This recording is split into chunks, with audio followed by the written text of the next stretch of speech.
Hokejová bitva s velkým B měla následující gólový vývoj. V čase 1:14 Daniel Rákos tečí, střely Jakuba Nakládala využil první přesilovku v zápase a Pardubice vedly 1:0.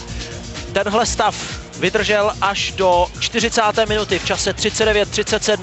Pálil v přesilovce Vladimír Syčák a vyrovnal na 1:1. Vítkovice potom otočili vývoj zápasu. V 52. minutě využil druhou přesilovku Vítkovic v dnešním zápase další bombou Michal Barinka. V 57. minutě ujížděl Vladimír Svačina. Kočí sáhl k faulu, ale Viktor Ujčík neproměnil samostatný nájezd i přesto, že rozhýbal Dominika Haška. V čase 58:38 se Pardubicím vyplatila hra v 6:5 a Aleš Píša vyrovnal na 2:2 svým čtvrtým gólem v této finálové sérii. Pirko, Somík pálí a je to gól! Pardubice získávají titul a Radovan Somík dává zlatý gól po 42 sekundách prodloužení.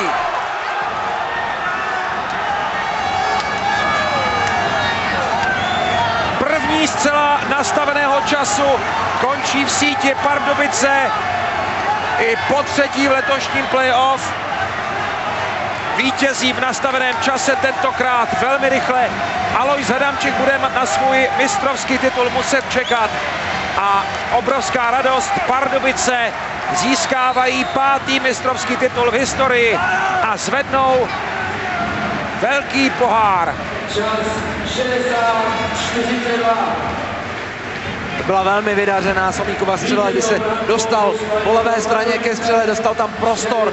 On pak vystřelil přes obránce na tlapačku brankáře Štěpánka. Velmi vyvedená střela, velmi vyvedená zlatá střela Radovana Somíka. Přinesla titul Pardubic, který tento tým opravdu válčil perfektně. Podívejte se, co na jedné straně štěstí znamená na straně druhé. Smutný, velmi smutný, vynikající brankář Jakub Štěpánek.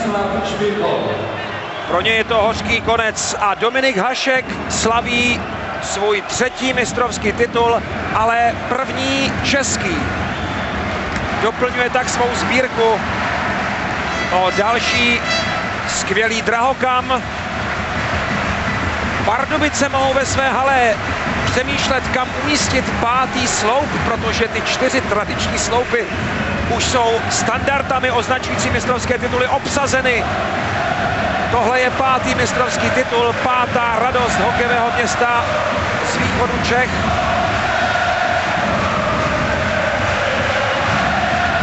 A pro Vítkovice další stříbrný konec. Václav Sikora slaví v této hale svůj 2. mistrovský titul. Dokázal tady ve Vítkovicích vyhrát se Spartou v roce 2002. A letos se mu totéž podařilo s pardubickým Vídnem.